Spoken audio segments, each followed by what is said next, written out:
उत्तराखंड में सियासी हलचल के बीच आज पूर्व सीएम और भाजपा के नेता त्रिवेंद्र सिंह रावत बीजापुर गेस्ट हाउस पहुंचे, जहां पर उन्होंने कहा कि विधानमंडल दल की बैठक होगी जिसमें नेता का चुनाव किया जाएगा और इस पर आज दोपहर 3 बजे बैठक होनी है, जिसके बाद ही ये साफ हो पाएगा कि उत्तराखंड का अगला सीएम कौन होगा। उत्तराखंड के सीएम तीरथ रावत में इस्तीफे के बाद छत्तीसगढ़ में सियासत गर्मा गई है। कांग्रेस ने पूर्व सीएम रमन सिंह को घेरा है। संचार प्रमुख शैलेश त्रिवेदी ने बयान में कहा है कि बीजेपी के लिए रमन सिंह अयोग्य साबित हो रहे हैं। रमन सिंह ने छत्तीसगढ़ के बाद उत्तराखंड को भी डुबो दिया। उत्तराखंड के सीएम तीरथ सिंह रावत के इस्तीफे के बाद आज 3 बजे बीजेपी विधायक दल की बैठक बुलाई गई है। नरेंद्र सिंह तोमर को पूरे मामले का पर्यवेक्षक बनाया गया है। विधायकों में से ही आज एक नए मुख्यमंत्री का नाम सामने आ सकता है। उत्तराखंड के पूर्व मुख्यमंत्री तीरथ सिंह रावत ने कहा है कि राज्यपाल के यहाँ इस्तीफा देकर आ रहा हूँ। संवैधानिक संकट था, इस कारण मैंने अपना इस्तीफा मुख्यमंत्री पद से देना उचित समझा। मैं अपने केंद्रीय नेतृत्व का आभारी हूँ जिसने समय समय पर मुझे विभिन्न दायित्व दिए हैं। मोदी सरकार के दूसरे कार्यकाल के पहले मंत्रिमंडल विस्तार की अंतिम तैयारी पूरी हो गई है। सूत्रों का कहना है कि मंत्रिमंडल विस्तार में व्यापक फेरबदल होगा। माना जा रहा है कि मंत्रिमंडल में 28 और लोगों को समायोजित किया जा सकता है। मुंबई में रसोई गैस की बढ़ती कीमतों के विरोध में प्रदर्शन कर रहे एनसीपी के कार्यकर्ताओं को पुलिस ने हिरासत में लिया। बता दें कि हाल ही में रसोई गैस की कीमतों में 25 रुपए की बढ़ोतरी हुई है, जिससे महंगाई की मार झेल रही जनता के जेब का भार और भी बढ़ गया है। सीमा विवाद को लेकर भारत चीन के बीच विवाद जारी है। सीमा पर भारत अपनी ताकत बढ़ाने में जुट गया है। इस बीच करीब एक हफ्ते में दोनों देश अगले दौर की मिलिट्री कमांडर स्तर की वार्ता के लिए तैयार हुए थे, लेकिन अब विदेश मंत्रालय के प्रवक्ता अरिंदम बागची ने बताया कि अभी तक मीटिंग की कोई डेट फाइनल नहीं हुई। ऑपरेशन ऑल आउट के जरिए इस साल 61 आतंकियों को ढेर कर दिया गया। घाटी में एनकाउंटर में आतंकियों की कमर टूट गई है।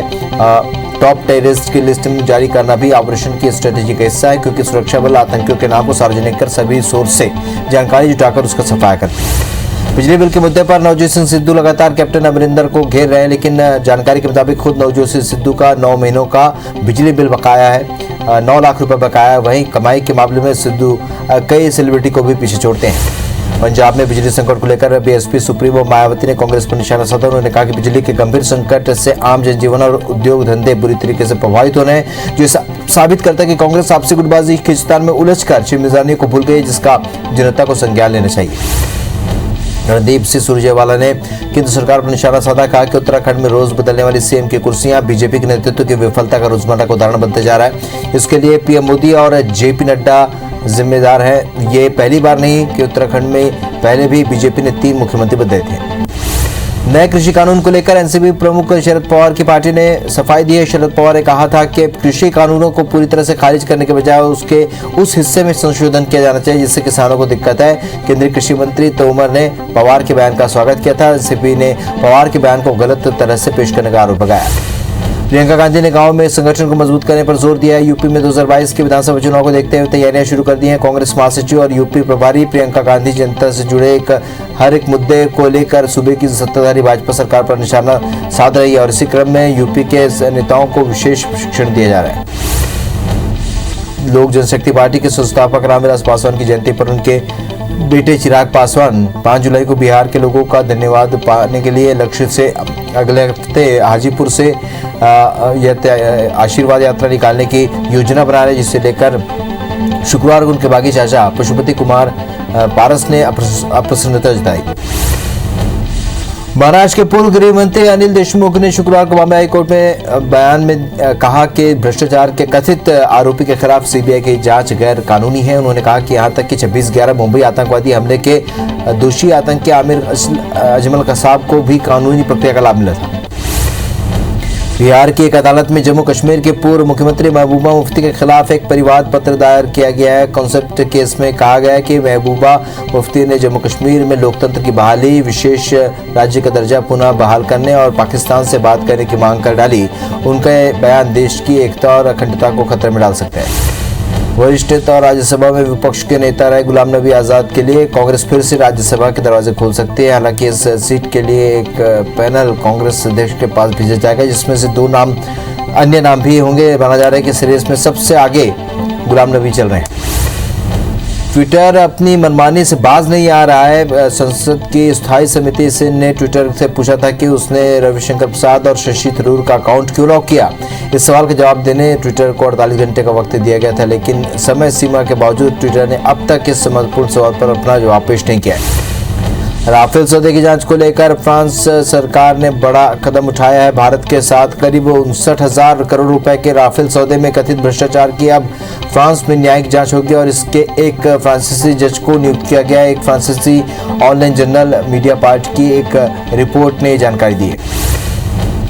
वर्जिन गैलेक्टिक मालिक रिचर्ड ब्रेंसन 11 जुलाई को अंतरिक्ष के सफर पर रवाना होंगे और उनके साथ भारतीय मूल की शिरीषा बादला भी जा रही हैं। शिरीषा बादला ने सरकारी मामलों और शोध कार्य से जुड़ी अधिकारी है।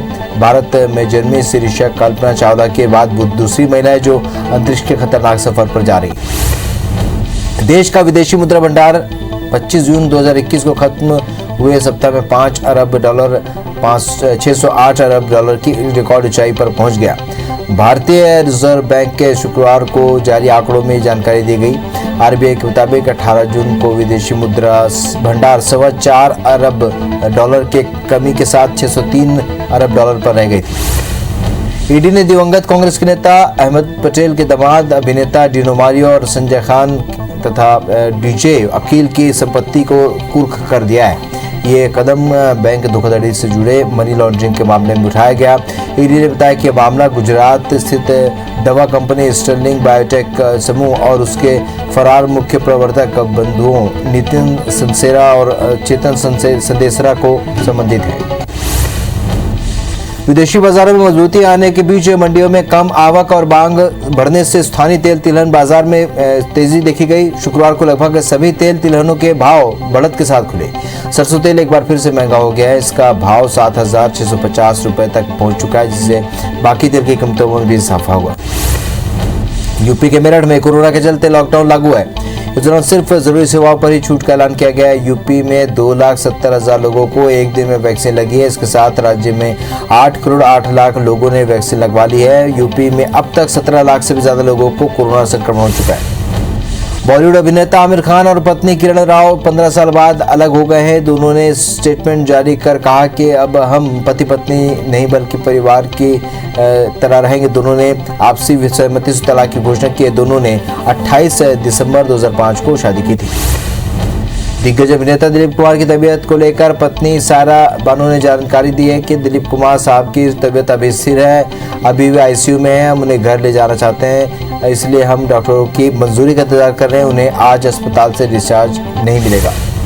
इस समय दुनिया कोरोना की वजह से बेहद खतरनाक दौर से गुजर रही है। डब्ल्यूएचओ ने कहा है कि लगभग 100 देशों में संक्रामक डेल्टा स्वरूप की पहचान की गई है और दुनिया कोविड-19 के फैलते स्वरूप से खतरनाक दौर में है। डब्ल्यूएचओ के अनुसार विश्व में सभी लोगों के वैक्सीनेशन के लिए वैक्सीन की 1100 करोड़ की डोज की आवश्यकता है। विश्व स्वास्थ्य संगठन ने कोरोना वायरस महामारी की शुरुआत पर खोजबीन के लिए योजना बनाई, लेकिन वैज्ञानिकों का कहना है कि संयुक्त राष्ट्र की एजेंसी इस काम के लिए उचित नहीं है और उसे इसकी जांच नहीं करनी चाहिए। कुछ विशेषज्ञों ने डब्ल्यूएचओ की जांच को अभी से फेल बता दिया, क्योंकि ये एजेंसी देशों से अनुरोधों के आधार पर काम कर रही है। गंगा जल से कोरोना के इलाज को लेकर इलाहाबाद हाईकोर्ट में एक याचिका दाखिल की गई, जिसमें इसकी क्लिनिकल ट्रायल की इजाजत मांगी गई है। गंगा जल में मौजूद वायरस कोरोना के विरुद्ध कारगर हो सकते हैं और साथ ही इसमें पाए जाने वाले विभिन्न खनिज भी इंसान की इम्यूनिटी को बढ़ाते हैं। इस पर कोर्ट ने केंद्र सरकार और आईसीएमआर से जानकारी मांगी। भारतीय कोविड वैक्सीन को लेकर एक बड़ी खबर आई है। भारत बायोटेक ने अपनी कोवैक्सीन के तीसरे चरण के ट्रायल के नतीजे आधिकारिक रूप से जारी कर दिए हैं। इनके मुताबिक कोवैक्सीन को कोरोना के खिलाफ 77.8% प्रभावी पाया गया। वहीं खतरनाक डेल्टा वेरिएंट के खिलाफ यह 65.2% असरदार है। स्वास्थ्य मंत्रालय की जानकारी के मुताबिक भारत में 97 दिनों में सक्रिय मामलों की संख्या 5 लाख के से कम दर्ज की गई है। कोरोना वायरस के सक्रिय मामलों की संख्या घटकर 1.62% हो गई है। जो वहीं रिकवरी रेट भी 97% से ऊपर हो गया है। वहीं दैनिक पॉजिटिविटी रेट भी 2.35% रह गई। केंद्र सरकार ने गर्भवती महिलाओं को टीकाकरण में शामिल करने का फैसला लेते हुए शुक्रवार को राज्यों के लिए निर्देश जारी कर दिया है। स्वास्थ्य मंत्रालय ने कहा कि बाकी सभी लोगों की तरह गर्भवती महिलाएं कोविन ऐप पर रजिस्ट्रेशन करा सकती हैं या सीधे अपने निकटतम वैक्सीनेशन सेंटर पर जाकर वैक्सीन लगा सकती हैं। देश भर में वैक्सीनेशन के तहत अब तक 34 करोड़ लोगों को वैक्सीन लग चुकी है। इसमें लगभग 21.5% यानी कि 27 करोड़ 94 लाख लोगों को पहली डोज लग चुकी है, तो 4.5% यानी कि 6 करोड़ 6 लाख लोगों को दूसरी डोज लगाई जा चुकी है। प्रधानमंत्री नरेंद्र मोदी ने सभी नागरिकों से समय पर वैक्सीन लेने की अपील की है। दुनिया भर में कोरोना के मामले 18 करोड़ 38 लाख को पार कर गए हैं। वहीं अब तक 39,89,000 मरीजों की मौत हो चुकी है। दुनिया भर के 16 करोड़ 82 लाख कोरोना मरीज स्वस्थ हो चुके हैं, तो वहीं दुनिया भर में एक्टिव मामले इस वक्त 1 करोड़ 15 लाख के पार पहुंच गए हैं। हालांकि कोरोना के डेल्टा प्लस वेरिएंट ने कई देशों में चिंता बढ़ा दी है। देश में एक दिन में कोरोना के 43,640 नए केस मिले, जिससे कुल आंकड़ा अब 3 करोड़ 5 लाख के पार पहुंच गया। वहीं 722 नई मौत से अब तक 4,01,000 से भी ज्यादा मरीजों की मौत हो चुकी है। पिछले 24 घंटे में 56,843 मरीजों को ठीक होने के बाद डिस्चार्ज किया गया। वहीं 4,90,000 एक्टिव मरीजों का इलाज जारी। केरल के तिरुवनंतपुरम में वीकेंड लॉकडाउन में सख्ती बरती जा रही है। हालांकि केरल में एक दिन में केस बढ़कर 12,000 से भी ज्यादा नए केस आंकड़ा के बाद आंकड़ा 32,49,000 को पार कर गया। वहीं 146 मौत से अब तक 13,506 मरीजों की मौत हुई है। 10,243 मरीजों के डिस्चार्ज होने के बाद अब तक 28,31,000 लोग स्वस्थ हो चुके हैं। मध्य प्रदेश में 43 नए केस के साथ अब तक 7,89,787 मरीज मिले। प्रदेश में 8 मरीजों की मौत से कुल आंकड़ा 8,989 पहुंच चुका है। 24 घंटे में 54 मरीज के डिस्चार्ज होने के बाद कुल आंकड़ा 7,80,000 को पार कर गया। राज्य में एक्टिव मरीजों की संख्या घटकर 514 पहुंच गई है। राजधानी भोपाल में 6 और इंदौर में 12 नए केस की पुष्टि हुई है। छत्तीसगढ़ में कोरोना के 305 नए मामलों से कुल आंकड़ा अब 9,95,000 को पार कर गया। वहीं 5 मौत से अब तक 13,450 लोग अपनी जान गंवा चुके हैं। 467 मरीजों के डिस्चार्ज होने के बाद कुल आंकड़ा 9,76,000 को पार कर गया। वहीं एक्टिव मरीजों की संख्या घटकर अब 5,620 पहुंच गई है। राजधानी रायपुर में नए केस की पुष्टि हुई है। छत्तीसगढ़ में पूरे जिलों में वैक्सीनेशन ड्राइव में आज से एक बार फिर गति मिलने की संभावना है। प्रदेश में अब तक 98,20,000 लोगों को वैक्सीन लग चुकी है। इनमें से लगभग 27% यानी कि 82 लाख लोगों को पहली डोज लगी है, तो वहीं लगभग 5.5% यानी कि 16,21,000 लोगों को दूसरी डोज लगाई जा चुकी है। मध्य प्रदेश में वैक्सीनेशन अभियान जोर शोर से चल रहा है। प्रदेश में अब तक 2 करोड़ 13 लाख लोगों को वैक्सीन लग चुकी है। इसमें से 1 करोड़ 89 लाख यानी कि करीब 25.5% लोग से भी ज्यादा लोगों को पहली डोज लगी है, तो वही लगभग 3.5% यानी कि 25,44,000 लोगों को दूसरी डोज लगाई गई। नागपुर में 4 दिनों से बंद पड़ा वैक्सीनेशन आज से शुरू हो गया है, जिसके बाद सेंटर के बाहर बड़ी संख्या में लोगों की भीड़ दिखी, जहां पर लंबी लाइनों में कुछ लोग बिना मास्क के भी नजर आए, तो वहीं सोशल डिस्टेंसिंग की भी जमकर धज्जियां उड़ी। शायद लोग ये भूल गए कि जिस बीमारी से बचने के लिए वो यहाँ पहुंचते हैं वे उसी को खुले आम दावत दे रहे हैं। ग्वालियर में 10 डेल्टा वेरिएंट मरीजों की पुष्टि हो गई है और मरीजों के सैंपल दिल्ली भेजे गए थे। जांच के बाद दिल्ली से आई रिपोर्ट में मरीजों में डेल्टा प्लस वेरिएंट की पुष्टि हुई, जिसके बाद अब CMHO office history record trace कर रहा है। आप घर बैठे ही एक मिस कॉल के जरिए आप मुफ्त में संस्कृत भाषा की ट्रेनिंग के लिए रजिस्ट्रेशन करा सकते हैं। उसके लिए आपको इस नंबर पर एक बार बस एक मिस कॉल करना होगा। और बात बता दें कि उत्तर प्रदेश संस्कृत संस्थानम ने युवाओं में संस्कृत भाषा के प्रति लगाव पैदा करने के लिए पहल शुरू की।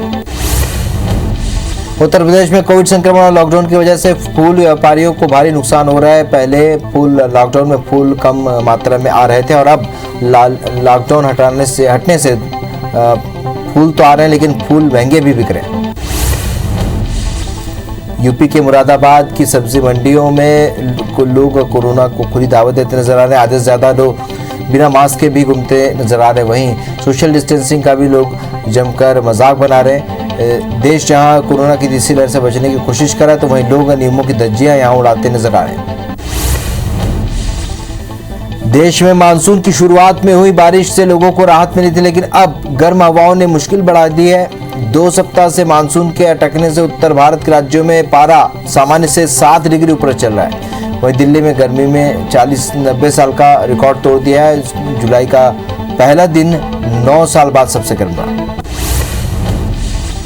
दिल्ली एनसीआर के कई इलाकों में झमाझम बारिश से चिलचिलाती गर्मी से लोगों को राहत मिली है और दिल्ली में भीषण गर्मी झेल रहे लोगों को शुक्रवार की शाम को थोड़ी राहत मिली और तेज हवा और बारिश से तापमान में गिरावट दर्ज की गई। दिल्ली के अलावा हरियाणा देहरादून में भी बारिश हुई और लोगों को चिलचिलाती गर्मी से राहत नहीं मिली। भोपाल में अंतर्राष्ट्रीय सहकारिता दिवस पर सीएम शिवराज ने गोदामों का लोकार्पण और शिलान्यास किया। 55 गोदामों के लोकार्पण और 114 गोदामों के शिलान्यास में सहकारिता मंत्री अरविंद भदौरिया भी मौजूद रहे। सहकारिता प्रतिनिधियों से सीएम का वर्चुअल संवाद भी हुआ। राज्यसभा सांसद ज्योतिरादित्य सिंधिया कल से मध्य प्रदेश के दौरे पर रहेंगे। कल से 7 जुलाई तक सिंधिया प्रदेश के 7 जिलों का दौरा करने वाले, जिसमें नीमच, मंदसौर, रतलाम, धार, इंदौर, उज्जैन और देवास शामिल है। मध्य प्रदेश में सीएम शिवराज आज इंदौर दौरे पर रहेंगे। सीएम क्राइसिस मैनेजमेंट ग्रुप की बैठक में शामिल होंगे और कोरोना की संभावित तीसरी लहर की तैयारियों की समीक्षा होगी। सीएम पीसी सिटी अस्पताल का भी जायजा लेंगे। वैक्सीनेशन पर नंबर 1 रहने पर इंदौर वासियों का उन्होंने सम्मान भी किया। मध्य प्रदेश में नर्सों की हड़ताल का 4था दिन है और नर्स संघ अपनी 12 सूत्री मांगों को लेकर प्रदर्शन कर रही हैं। अब ग्वालियर के जूडा का सपोर्ट भी नर्सों को मिल चुका है। चिकित्सा शिक्षा मंत्री विश्वास सारंग ने कहा कि नर्सों से बातचीत जारी है और जल्द समाधान निकाल लिया जाएगा। नरसिंहगढ़ में बीजेपी विधायक राजवर्धन सिंह ने अपनी पार्टी के खिलाफ मोर्चा खोल दिया है। उन्होंने कहा कि 47 लाख रुपए राशि देने के बाद भी ऑक्सीजन प्लांट का काम नहीं शुरू हो सका है। कलेक्टर को पत्र लिखकर रकम वापस मांगी। उन्होंने अपने खिलाफ राजनीतिक साजिश का आरोप लगाया। रतलाम के माड़क चौक पर एबीवीपी के कार्यकर्ताओं ने कलेक्टर का पुतला फूंक कर प्रदर्शन किया। कार्यकर्ता स्कूल में टीसी को लेकर अवैध वसूली से नाराज हैं और कलेक्टर से कार्रवाई की मांग कर रहे थे। हालांकि कार्रवाई नहीं करने पर कार्यकर्ताओं ने कलेक्टर का ही जमकर पुतला जला दिया। केंद्र में बीजेपी सरकार के 7 साल पूरे होने पर आज बीजेपी का ई-वैचारिक प्रशिक्षण शिविर आयोजित किया गया और ये प्रशिक्षण शिविर 6 हफ्तों तक हर शनिवार को सुबह 10 बजे से प्रदेश भाजपा कार्यालय में वर्चुअली इसका आयोजन किया जाएगा। निलंबित आईपीएस पुरुषोत्तम शर्मा की विभागीय जांच शुरू हो गई। पुरुषोत्तम शर्मा पत्नी से मारपीट के मामले में निलंबित किए गए थे। सरकार ने चार्जशीट देकर 15 दिन में जवाब मांगा, साथ ही नियम विरुद्ध कर्मचारियों के अटैचमेंट का आरोप भी लगाया। शाहजहांपुर पहुंचे सांसद महेंद्र सिंह सोलंकी का अनूठा और सादगी भरा अंदाज देखने को मिला। वो शाहजहांपुर की सड़कों में बाइक पर अपने कार्यकर्ताओं के साथ घूमते नजर आए। दरअसल सांसद महेंद्र सिंह सोलंकी कोरोना काल में असमय जान गंवा देने वाले भाजपा के कार्यकर्ता और उनके परिजनों से मिलने के लिए पहुंचे और परिवारों की शोक संवेदनाएं व्यक्त की। हेमंत वर्मा विद्युत नियामक आयोग के नए अध्यक्ष बनाए गए हैं। सीएम हाउस में विद्युत नियामक आयोग के नए अध्यक्ष हेमंत वर्मा ने शपथ ली और आयोग के नए अध्यक्ष को सीएम भूपेश बघेल ने बधाई दी। वर्मा के पास प्रदेश में बिजली की निरंतर सप्लाई की नई जिम्मेदारी हुई। आज सीएम भूपेश बघेल स्वास्थ्य और पंचायत विभाग की समीक्षा बैठक उनकी शुरू हो चुकी है। सीएम समीक्षा बैठक में सीएम हाउस में चल रही है और बैठक में विभागीय मंत्री टी.एस. सिंहदेव शामिल। इसके अलावा मंत्री और अफसरों के साथ कामकाज और योजनाओं को लेकर भी अहम चर्चा जारी है। बिलासपुर में आज बीजेपी जिला कार्य समिति की बैठक है और इस बैठक में संगठनात्मक विषयों और आगामी कार्यक्रम रणनीति बनाई जाएगी और बीजेपी के इस बैठक में नेता प्रतिपक्ष धर्मलाल कौशिक समेत कई नेता मौजूद हैं। छत्तीसगढ़ हाउसिंग बोर्ड ने बड़ा फैसला लिया है। अधिक कीमत में फ्लैट, घर और दुकानों को बेचने पर सहमति बनी है और भाड़ा क्रय विक्रय व्यवस्था को लेकर लागू करने का फैसला किया गया है। 35% राशि जमा करने पर ही स्वामित्व मिल जाएगा। प्रस्ताव पर कैबिनेट की हरी झंडी का इंतजार है। रायपुर में जीपीसी पर तीसरे दिन भी एसीबी और ईओडब्ल्यू की रेड जारी है और अब तक 5 करोड़ की चल अचल संपत्ति की जानकारी मिली। बैंक और डाकघरों में खाते के साथ दूसरे राज्यों में बड़े निवेश के भी दस्तावेज मिले। नारायणपुर के अमदई घाट में नक्सलियों ने हमला कर दिया और 5 गाड़ियों को आग के हवाले कर दिया। पुलिस कैंप में हमला कर गाड़ियों में आग लगा दी। 1 घंटे तक कैंप में फायरिंग चलती रही। माइंस में काम कर रहे 2 कर्मचारियों को बंधक बनाने की भी खबर। गढ़चिरौली में सुरक्षा बलों को बड़ी कामयाबी मिली। सर्चिंग के दौरान जंगल से ड्रम में रखे गए 15,16,000 रुपए जब्त किए गए हैं। 3 डेटोनेटर, वॉकी टॉकी समेत कई नक्सली सामान भी बरामद किए गए। राजधानी रायपुर में फर्जी स्वास्थ्य अधिकारी बनकर लूट करने का मामला सामने आया है। जब लुटेरे वैक्सीनेशन सर्वे का झांसा देकर घर में घुसे और फिर घर वालों को बंधक बनाकर जेवर समेत 4 लाख रुपए उड़ा कर ले गए। हेलमेट पहने आरोपियों की तस्वीर सीसीटीवी में कैद हुई। पखांजूर में 10 दिनों पहले बनाई गई सड़क उखड़ने लगी है। सरकार अंदरूनी क्षेत्र की गांव को पक्की सड़क के जरिए मुख्यालय से जोड़ने के उद्देश्य से लाखों खर्च तो करा रही है, लेकिन डामर में इतनी कटौती की गई है कि अभी से ही सड़क उखड़ने लगी है। और बता दें कि सड़क का डामर बरसात में ही किया गया। पेंड्रा रोड स्टेशन के पास स्थित गोरखपुर रेलवे फाटक के काफी देर तक बंद रहने के बाद दिक्कतों का सामना लोगों को करना पड़ता है। दरअसल ये फाटक गौरेला शहर को अमरकंटक यूनिवर्सिटी सहित करंगर मार्ग से भी जोड़ता है। अंडरब्रिज बनाए जाने पर ध्यान नहीं देने के कारण लोग जान जोखिम में डालकर रेल लाइन पार करके आवाजाही कर रहे हैं, जिससे बड़ा हादसा होने की संभावना है। पेंड्रा के दमदम गांव में किसान के ऊपर ही ट्रैक्टर का इंजन उस वक्त पलट गया जब वो खेत की जुताई में लगा हुआ था। हादसे में किसान को मामूली चोट आई है। ग्रामीणों की मदद से मजदूर को बचाया गया। मजदूर ने हादसे का वीडियो भी शूट किया था। कवर्धा के साधना नगर में एलटी लाइन तार टूटने पर गिरने से उसकी चपेट में आने से गर्भवती महिला की मौत हो गई। मामले में परिजनों ने विद्युत मंडल पर लापरवाही का आरोप लगाते हुए कार्रवाई और मुआवजे की मांग की है। सिटी कोतवाली पूरे मामले की जांच कर रही है। दिल्ली के तिल्दा के नगर पालिका गार्डन के पास अज्ञात वाहन ने मवेशियों को टक्कर मार दी और हादसे में 5 मवेशियों की मौत हो गई। घटना की जानकारी मिलने के बाद मवेशियों को रास्ते से हटाने का काम चल रहा है। मध्य प्रदेश के अलीराजपुर से दिल दहला देने वाली घटना सामने आई है, जहां पर घर से बिना बताए जाने पर लड़की की बेरहमी से उसको पीटा गया। लड़की को भाइयों ने पेड़ से बांधकर पीटा और मारपीट की घटना का वीडियो वायरल होने के बाद पिता समेत 4 लोगों को मामले में गिरफ्तार किया गया। सरगुजा के सीतापुर थाना पुलिस को बड़ी सफलता हाथ लगी है। पुलिस ने कार्रवाई करते हुए शातिर बकरा चोर विशाल नट सहित एक अपचारी बालक को गिरफ्तार किया। दरअसल पुलिस को बकरी चोरी की सूचना मिली थी, जिसके बाद पुलिस ने कार्रवाई की।